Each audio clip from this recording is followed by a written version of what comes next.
Hey, you're here. That's good. Let me tell you something. We stand on the edge of history, staring at colossal monuments that defy belief. The pyramids. Are they merely tombs built by ancient hands, or echoes of knowledge long lost, perhaps even impossible? From the scorching sands of Egypt to the hidden jungles of Mesoamerica, these enigmatic structures whisper of a mystery, a riddle etched in stone across civilizations. Imagine the sheer scale, the weight of a single block, the precision required. Picture ancient builders, without modern tools, lifting millions of tons to unimaginable heights. What force, what secret enabled such feats? This video will journey deep into the heart of this enigma. We'll explore prevailing theories, from brute force and ingenious ramps to more unconventional ideas hinting at forgotten sciences or celestial influences. We'll unravel engineering marvels, question conventional narratives, and peer into the tantalizing possibility that these aren't just incredible buildings, but messages from an age we can barely comprehend. This isn't just about rocks and sand. It's about the limits of human potential, secrets buried beneath millennia, and perhaps the truth about our own past. As you settle into a comfortable position, take a moment to like the video and subscribe to the channel. And while you're at it, let us know in the comments where you're watching from and what time it is. The timeless story of the pyramids and the secrets they hold is about to begin. The official narrative of pyramid construction often feels like a particularly ambitious high school science project, albeit one involving millions of tons of stone. We are told, quite serenely, that the ancient Egyptians, with their rudimentary copper tools and a rather impressive knack for organization, simply dragged and lifted massive stone blocks into place. Imagine, if you will, thousands upon thousands of individuals, perhaps even 100,000 at peak construction, toiling under the relentless desert sun. They're pulling sleds laden with 2.5-ton blocks, possibly lubricated by wet sand, up colossal ramps. These ramps themselves would have been engineering feats comparable to the pyramids themselves, requiring an immense amount of material, perhaps even more than the pyramids, to build and dismantle. One popular theory suggests a straight, long ramp or a spiraling ramp wrapping around the structure as it grew. Yet, the logistics of such ramps, their sheer volume, the space they'd occupy, and the incredible angles required for lifting the upper courses present a monumental problem. Moving a block of such immense weight, say the 80-ton granite blocks used in the King's Chamber ceiling at Giza, would necessitate a small army pulling in unison, synchronized to perfection, probably to the tune of a very repetitive ancient pop song. And then there's the precision. The blocks of the Great Pyramid are so perfectly cut and fitted that, in many places, a credit card cannot be inserted between them. This wasn't just about stacking rocks. It was about precision masonry on an unimaginable scale. How does one achieve such almost laser-like accuracy with simple chisels and wooden mallets? The official story, while neat and tidy, often leaves a lingering, uncomfortable whisper of how, exactly. It's a bit like explaining how a modern skyscraper was built by saying they stacked bricks really high. It's technically true, but utterly lacking in the crucial details. The sheer human effort involved is astounding to contemplate, certainly. But what about the time? The conventional timeline suggests the Great Pyramid was built in roughly 20 years. Divide the millions of blocks by the number of days, and you arrive at a block being placed every few minutes, day and night, without pause. Even with all the manpower in the world, the logistical nightmare of quarrying, transporting, shaping, and placing blocks with such speed and precision is almost laughable to consider. It implies an efficiency and technological mastery that seems entirely at odds with the tools archaeology has supposedly uncovered. This isn't to disparage the ingenuity of ancient peoples, far from it. It's merely to point out that the accepted narrative sometimes feels less like a full explanation and more like a convenient placeholder, a polite shrug of historical shoulders. We're left to wonder if we're missing a chapter, or perhaps an entire encyclopedia, on how these wonders truly came to be. For now, we simply accept that they moved mountains, block by block, with muscle and willpower. But did they? That question lingers, much like the desert dust on a still afternoon, preparing us for what lies beyond the accepted wisdom. The pyramids, it seems, were not just built, they were manifest. And that manifestation wasn't limited to just one corner of the ancient world. While Egypt often hogs the spotlight with its iconic Giza Plateau, the pyramid phenomenon is surprisingly global, a testament to humanity's apparent fascination with stacking large objects into geometrically pleasing, conical shapes.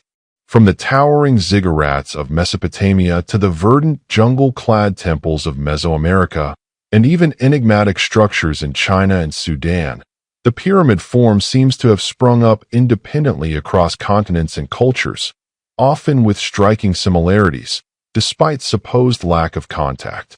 Consider the Mayan pyramids, such as El Castillo at Chichen Itza or the Tikal Temple of the Grand Jaguar. These structures, while sharing the pyramidal shape, served vastly different purposes, often as temples for ritual sacrifices or astronomical observatories, rather than pharaonic tombs. They exhibit intricate carvings, advanced calendrical knowledge, and astonishing acoustic properties, where a clap at the base of the staircase can sound like the chirp of the sacred Quetzal bird. A delightful trick, if not a slightly unnerving one if you're not expecting it. The Olmec, Zapotec, and Aztec civilizations, too, built their own versions, each imbued with unique architectural styles and symbolic meanings. Yet, the underlying principle of a massive, multi-tiered structure reaching towards the heavens remained constant. And then there are the less celebrated pyramids, often forgotten in the shadow of their Egyptian cousins. The Meroe pyramids in Sudan, for instance, are numerous and steep, belonging to the Nubian kings and queens. They represent a fascinating continuation of Egyptian architectural influence long after the pharaohs had faded. Or ponder the curious case of the Bosnian pyramids, a series of hills in Visoko, Bosnia, which some controversial researchers claim are man-made structures, possibly far older than any known civilization. While mainstream archaeology remains skeptical, the sheer audacity of the claim forces one to consider the possibility that our understanding of history, particularly ancient history, might be woefully incomplete. Perhaps there were other pyramid builders, lost to time, whose colossal efforts have simply become part of the natural landscape, waiting for a more discerning eye. What's truly intriguing is not just the shared architectural form, but the common thread of astronomical alignment. Many pyramids, whether in Egypt or Mexico, are precisely aligned with cardinal directions, solstices, equinoxes, or specific celestial bodies. This suggests a shared, sophisticated understanding of astronomy and geometry across seemingly disparate cultures. Was this merely independent innovation, an almost universal human impulse to gaze skyward and build monumental structures in response? Or does it hint at a deeper, underlying shared knowledge, a lost global civilization, or perhaps a common inspiration that transcended geographical barriers? The idea of a global, pre-Diluvian civilization sharing advanced knowledge is, of course, a rather audacious one, certainly not one you'd typically find in a staid university lecture. Yet, when confronted with such recurring patterns across vast distances, the mind cannot help but wander to more audacious possibilities. It's almost as if a universal architectural blueprint was passed down, a subtle whisper through the ages. The question of how becomes even more convoluted when we consider that some of these global structures are found in places where the accepted narrative suggests the populations were, shall we say, less advanced than the Egyptians. This global tapestry of pyramids adds layers of complexity to the conventional explanation, hinting that the impossible might not be just a local Egyptian problem, but a universal human conundrum awaiting a more comprehensive, perhaps even revolutionary, solution. And the deeper we dig into these global mysteries, the more the conventional theories begin to wobble on their foundations, hinting at secrets far more complex than simple human ingenuity. Let's pivot from the sheer scale and global ubiquity to the unsettling specifics, the kind of details that keep engineers and archaeologists scratching their heads, perhaps even muttering under their breath about impossible feats. It's one thing to imagine dragging a 2.5-ton block. It's quite another to confront the granite sarcophagus in the king's chamber of the Great Pyramid, estimated to weigh between 5 and 10 tons. It's made of a granite so hard that cutting and shaping it with copper tools, or even basic iron tools, would be an agonizingly slow and arduous process, leaving tool marks that are simply not present. The interior of this sarcophagus is carved out with a precision that suggests something beyond simple chisels. How does one hollow out a granite box, maintaining perfectly flat internal surfaces and razor-sharp internal corners, in a dark chamber, using primitive tools? Modern stone masons often shake their heads in disbelief, suggesting that even with today's technology, replicating such a feat would be challenging. And then there's the material itself. Beyond granite, some pyramids feature basalt and diorite, extremely hard igneous rocks, even harder than granite. To cut, drill, and polish these materials to such astonishing degrees of accuracy beggars belief. We're talking about perfectly spherical diorite bowls, often found in ancient Egyptian contexts, that exhibit tool marks so fine they are imperceptible to the naked eye. It implies a drilling or grinding method that was far more sophisticated than anything attributed to the Bronze Age. Perhaps they had very patient beavers, with exceptionally strong teeth. Or, more likely, a technology we simply haven't accounted for. Consider the stress release boxes found near the king's chamber, composed of massive granite beams. These aren't just decorative. They were designed to distribute the immense weight of the masonry above.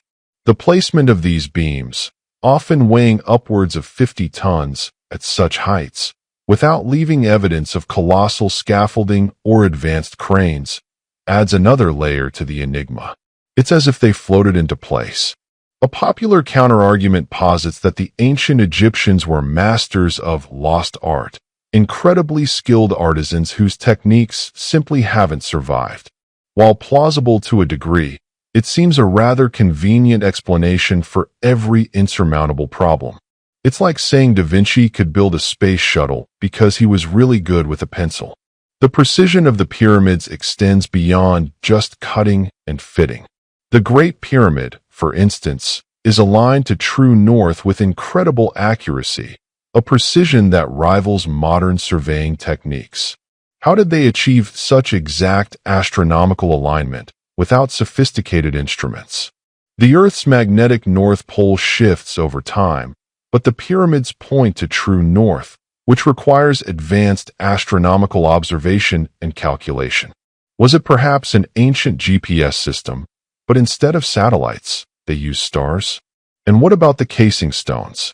Originally, the Great Pyramid was covered in highly polished white limestone casing stones, cut with such accuracy that the gaps between them were less than 1 millimeter. This created a smooth, reflective surface that would have shimmered brilliantly in the desert sun, almost as if it were a beacon.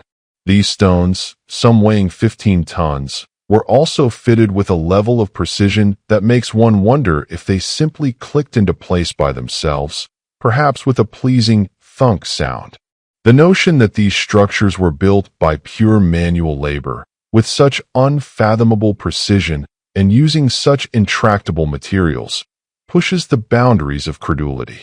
It introduces the uncomfortable possibility that we are fundamentally misunderstanding the capabilities of these ancient civilizations. Perhaps the impossible wasn't so impossible after all, if one possessed the right tools, tools that remain, for us, tantalizingly hidden in the annals of forgotten history, leading us to question the very nature of ancient technology. If conventional tools like copper chisels and wooden mallets don't quite explain the astonishing precision and sheer scale of pyramid construction, then we must consider the uncomfortable possibility of what we might call advanced ancient technology. Now, before you conjure images of laser beams or flying saucers, let's think more subtly. What if the ancients possessed knowledge of physics, acoustics, or mechanics that we have simply forgotten or rediscovered independently? For instance, the use of sonic levitation has been proposed by some as a method for moving large stones.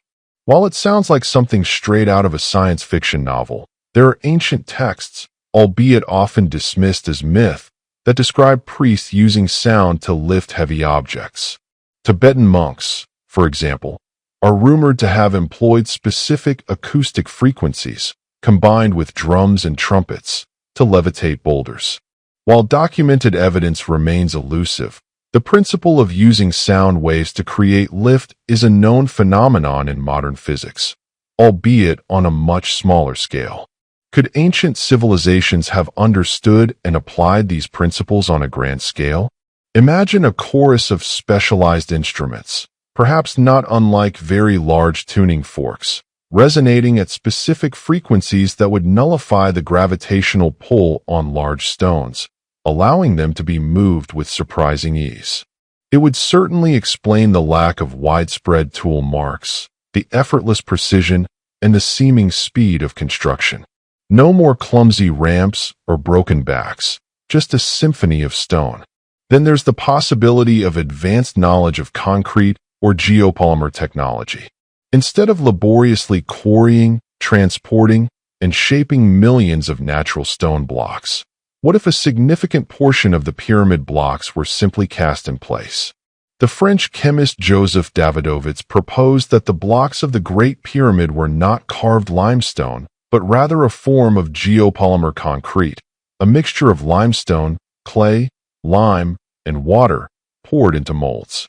This would explain the perfect fit of the blocks, the lack of tool marks, and the speed of construction. Microscopic analysis of some pyramid stones has revealed structures consistent with artificial stone, rather than natural quarried limestone. While hotly debated in archaeological circles, the idea is certainly more appealing than dragging a million blocks uphill in the desert heat. It's the ancient equivalent of a do-it-yourself pyramid kit. Another intriguing, albeit speculative, concept involves ancient forms of electricity or magnetism. Some controversial interpretations of hieroglyphs, particularly those in the Dendera suggest an understanding of electricity by the Egyptians. While mainstream Egyptology dismisses these as purely symbolic, the idea of using electromagnetic forces to aid in lifting or manipulating massive objects is a tantalizing thought. Perhaps not a full-blown Death Star force field, but something that could reduce friction or weight. Even simpler, what about a lost understanding of hydraulics or pneumatics? The ingenious siphons and water channels discovered in some ancient sites suggest a mastery of fluid dynamics. Could pressurized water or air have been used to create a cushion beneath heavy blocks, reducing friction and allowing them to be slid into place with relative ease? It would be a rather clever, if understated, method for defying gravity. The point is not to invent fantastical technologies, but to consider that advanced doesn't necessarily mean futuristic in our sense.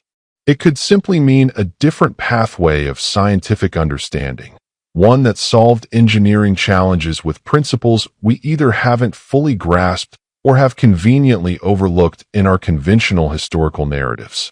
The sheer ingenuity displayed in the pyramids forces us to look beyond the textbook and imagine that ancient civilizations might have been far more sophisticated than we give them credit for, leading us to consider how much lost knowledge truly exists.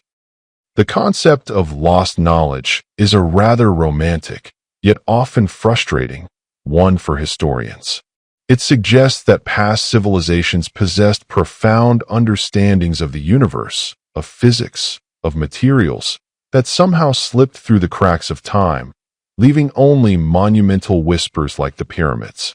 If not advanced technology as we conceive it, then perhaps it was an advanced science, a different paradigm of understanding the natural world that enabled these colossal feats. Consider the precision of astronomical alignments embedded within these structures. The Great Pyramid of Giza, for instance, is not just aligned with true north. Its layout corresponds to constellations, particularly Orion's belt, with an uncanny accuracy that suggests not just observation, but a deep, almost spiritual, understanding of celestial mechanics. Was this merely for religious purposes, or did it serve a more practical, perhaps even energetic, function? Some theories propose that the pyramids, particularly the Great Pyramid, were not simply tombs but colossal machines, perhaps energy generators or resonance chambers.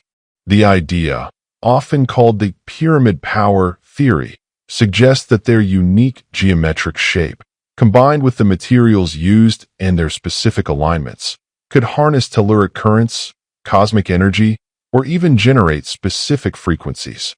Imagine a massive, silent power plant, generating an energy that was then used for various purposes, perhaps even to assist in its own construction. It sounds fantastical, but consider the properties of quartz, a mineral found in granite, and its piezoelectric properties, meaning it can generate an electric charge when subjected to mechanical stress. The vast amount of granite used in the king's chamber, under immense pressure from the structure above, could potentially generate subtle energetic fields. Of course, this is highly speculative and lacks conventional scientific proof, yet it invites us to think beyond simple masonry.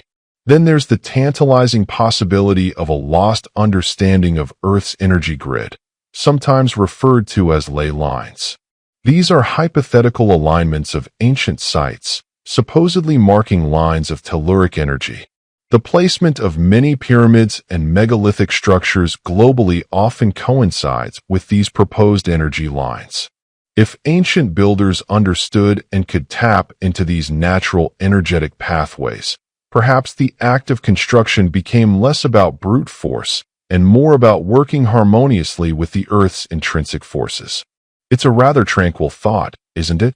That the Earth itself provided a subtle assistance. Another fascinating aspect of this lost knowledge is the consistent appearance of the golden ratio, phi, and other sacred geometries in the dimensions and proportions of many pyramids, from Egypt to Mexico. This suggests a universal language of design, a mathematical sophistication that transcends cultural boundaries.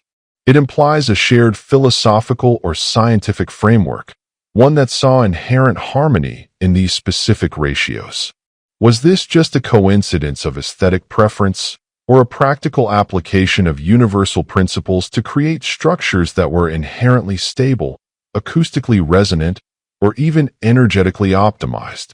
The very word pyramid comes from the Greek pyramis, which some etymologists connect to pyr, fire, and amides, middle, suggesting a fire in the middle or energy.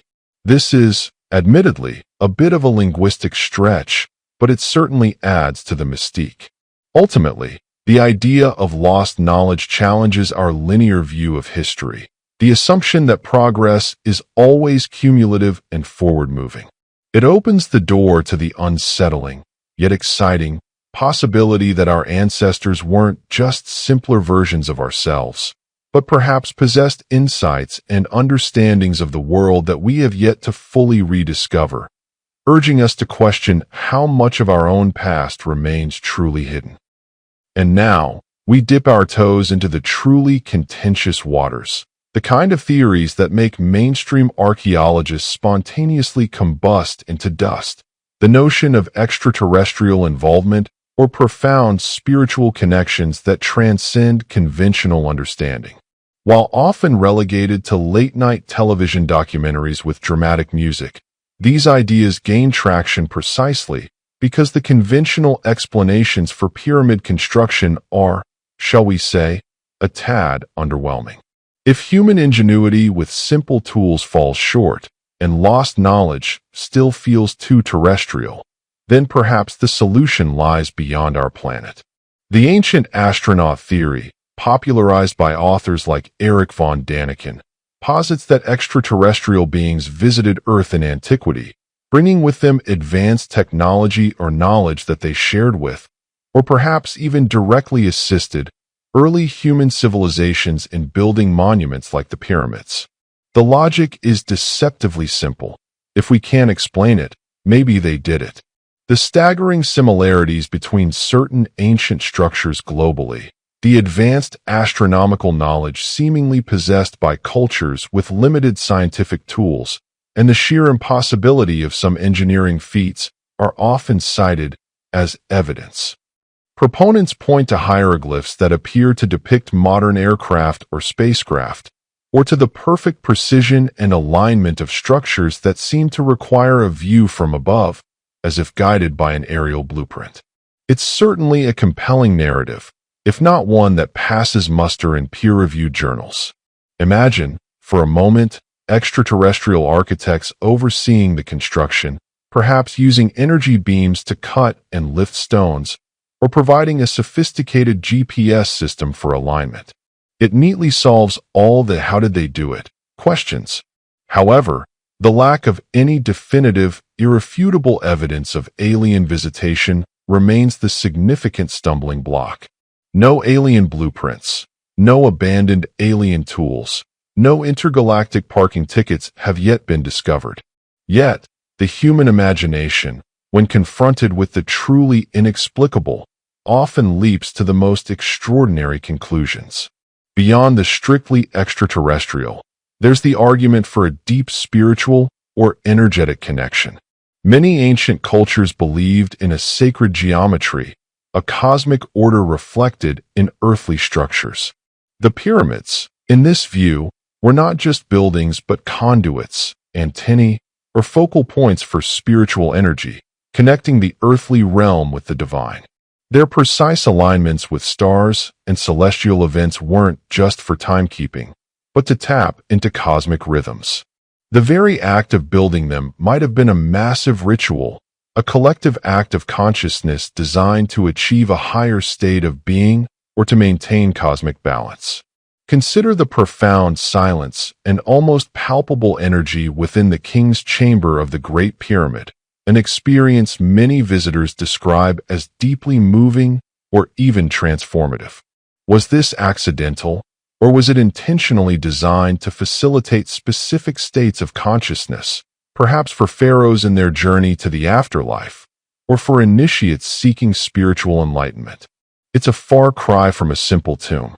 Some even propose that the pyramids acted as giant resonators, amplifying certain sound frequencies or even influencing brainwave patterns. While this ventures into the realm of the truly ethereal, the consistent architectural form across cultures, often with specific chambers or tunnels that create unique acoustic effects, does invite contemplation. These theories, whether alien or spiritual, highlight a fundamental human drive to explain the unexplainable. They may lack empirical proof, but they fill the void left by incomplete conventional narratives. They offer a comforting, or perhaps unsettling, thought that our ancestors were either more technologically advanced than we dare to imagine, or that they received help from sources beyond our current comprehension, pushing us to question the true purpose of these monumental structures and what secrets they truly guard, far beyond simple burial. And it leads us to wonder if their primary function was something entirely different from what we've been taught, something far more dynamic. If the pyramids weren't simply glorified burial plots for pharaohs, then what other purpose could they have served? This is where the narrative shifts from construction methods to fundamental function, opening up a Pandora's box of fascinating, often provocative, ideas. The sheer scale and meticulous design of the Great Pyramid, in particular, seem wildly over-engineered for a mere tomb. A simple shaft and chamber would have sufficed for a burial. Instead, we have a structure filled with intricate passages, grand galleries, and enigmatic shafts that align with specific stars. It's as if someone built a supercomputer to play tic-tac-toe. One prominent theory, often linked to the lost knowledge concept, is that the pyramids, or at least the Great Pyramid, functioned as colossal power plants, perhaps harnessing geological energy or cosmic rays. The water pump theory, for instance, suggests that the pyramid, through its internal structure, could have acted as a massive hydraulic pump, drawing water from the Nile and creating a perpetual energy source. While the specifics are highly debatable, the idea that the ancient Egyptians understood hydrodynamics on a grand scale is not entirely far-fetched, given their mastery of irrigation. Then there's the more audacious notion that they were giant resonance chambers, perhaps designed to amplify specific frequencies. The King's Chamber, with its granite construction and precise dimensions, is acoustically unique. Chants or specific sounds within it produce profound vibrations. Was this an accident, or was it designed to create an environment for healing, meditation, or even communication? Imagine a giant, stone-clad speaker, projecting something we can only guess at. Another popular alternative function is that the pyramids served as ancient observatories or navigational beacons. Their precise astronomical alignments, particularly to the pole star and specific constellations, suggest they were more than just earthly structures. Perhaps they were used for mapping the Earth, for long-distance navigation, or even for tracking celestial cycles in a way that influenced agricultural practices and religious festivals. In this view, the Giza Plateau was less a necropolis and more an ancient space agency, tracking cosmic movements with breathtaking precision. It's a rather charming thought, isn't it, that ancient Egyptians were essentially astronomers in stone? Furthermore, some theories propose that the pyramids were essentially gigantic time capsules, designed to preserve knowledge for future generations. The enduring nature of their construction, the resistance to earthquakes and erosion, certainly suggests a desire for permanence. Perhaps within their unexcavated chambers lie libraries of forgotten wisdom, technologies, or even records of a pre-cataclysmic civilization.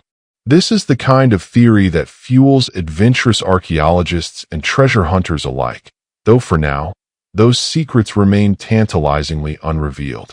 The very idea of the pyramids as more than tombs forces us to reevaluate our understanding of ancient motivations. It shifts them from being obsessed with death and the afterlife to being concerned with physics, energy, astronomy, and the preservation of knowledge. It implies a civilization far more pragmatic and scientifically oriented than often portrayed, one that built not just monuments to the dead, but functional structures for the living or for the very future of humanity. The sheer resilience of these structures certainly attests to an intention for them to last for millennia. Ultimately, the question of purpose remains inextricably linked to the question of construction. If they were power plants, how were they built? If they were observatories, with what tools were they aligned? The mystery deepens, leading us to contemplate the very materials and methods that were supposedly employed, and whether there's a missing piece in our understanding of how they were so perfectly assembled, without the aid of modern machinery, defying common sense and prompting us to look again at what truly defines the impossible. Having wrestled with the scale, the precision, and the potential hidden purposes, let's turn our attention to the actual physical methods of construction, specifically those theories that offer a more elegant, perhaps even subtly humorous, solution than simply Herculean effort. If we move beyond the notion of endless ramps and primitive levers, what other possibilities emerge for moving millions of colossal stones? One of the most intriguing and surprisingly practical alternative theories involves the extensive use of water. Imagine a network of canals, locks, and even artificial lakes surrounding the pyramid construction sites. The Nile River, After all, was the lifeblood of ancient Egypt, a massive highway of water. Instead of dragging blocks across dry land, what if they were floated into place? Massive stone blocks, even those weighing tens or hundreds of tons, can be moved relatively easily on water using rafts or specialized barges. The challenge, of course, would be lifting them from the water level to the various courses of the pyramid. Here, the idea of a water elevator or a system of temporary locks within an ascending canal could come into play. As each course was completed, the water level could be raised, allowing blocks to be floated to the next level. This would certainly explain the incredible speed of construction, as moving materials by water is far more efficient than by land. It's the ancient world's equivalent of Amazon Prime delivery, but for granite. The lack of evidence for such a vast hydraulic system at Giza is often cited as a counterargument, but critics point out that such systems, being temporary and often made of earth and wood, would have largely disappeared over millennia, reabsorbed by the ever-shifting sands and the annual Nile floods. The sheer amount of water required would be immense, but the Nile was hardly lacking. Another theory, perhaps more speculative but equally fascinating, involves the concept of resonant frequencies or acoustic levitation, which we touched upon earlier. What if the builders had a sophisticated understanding of sound physics? Some researchers propose that specific frequencies, generated by voices, instruments, or even specialized devices, could temporarily reduce the weight of large objects, making them significantly lighter and easier to maneuver. Imagine a team of chanting priests, not just for spiritual purposes, but for practical engineering, creating a sound field that allowed the stones to glide into place almost effortlessly. While modern science has demonstrated acoustic levitation on a microscopic scale, scaling it up to multi-ton blocks is another matter entirely. Yet, the absence of extensive tool marks and the seemingly impossible precision might hint at a method that didn't involve direct physical contact with rough tools. It's the ultimate gentle touch method of construction. Less dramatic, but equally revolutionary, is the re-evaluation of the ancient workforce. Rather than enslaved laborers, archaeological evidence increasingly points to a highly organized, well-fed, and skilled workforce, potentially motivated by religious fervor or civic duty. These were not just muscle-bound brutes, but likely engineers, architects, and specialized craftsmen who had inherited a long tradition of building and perhaps a secret methodology passed down through generations. They might not have had computers, but they had an understanding of materials and mechanics that was profoundly practical and effective, perhaps even intuitive. The truth, as it often does, might lie in a combination of these elements: ingenious hydraulic systems for transport, an incredibly organized and skilled workforce, and perhaps a subtle, yet profound, understanding of physics that allowed them to achieve what we now label as impossible. It suggests that the ancients were not merely strong, but incredibly clever, even cunning in their methods.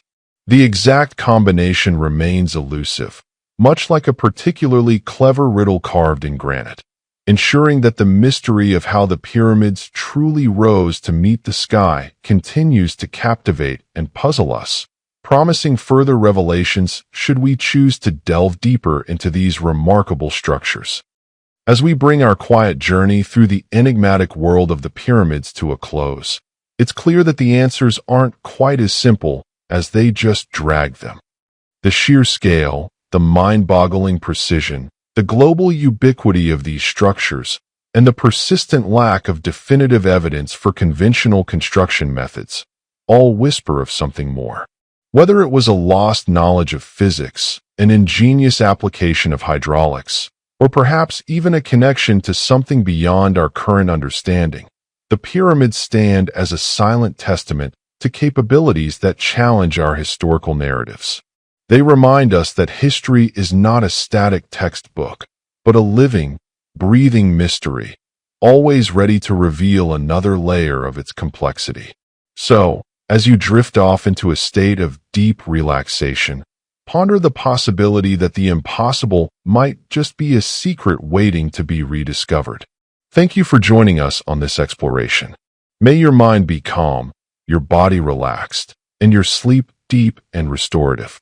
Good night.